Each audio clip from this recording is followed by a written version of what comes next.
بسم الله الرحمن الرحيم. அஸ்ஸலாமு அலைக்கும் வரஹ்மத்துல்லாஹி வபரகாத்துஹு.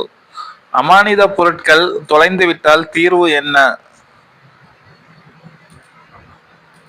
அமானிதத்தை பெற்றவர் மீது எவ்வித பிணையும் இல்லை என்று நபி ஸல்லல்லாஹு அலைஹி வஸல்லம் அவர்கள் கூறியதாக அப்துல்லாஹ் ரலியல்லாஹு அன்ஹு அவர்கள் அறிவிக்கிறார்கள். நூல் சஹீஹுல் ஜாமியா 7518, தரம் ஹசன்.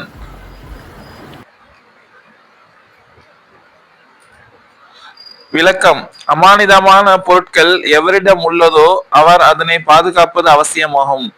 அவர் கவனமாக இருந்த நிலையில் அமானித பொருட்கள் அழிந்துவிட்டால் அல்லது தொலைந்துவிட்டால் அமானிதத்தை பெற்றவர் மீது எவ்வித பிணை தொகையும் இல்லை.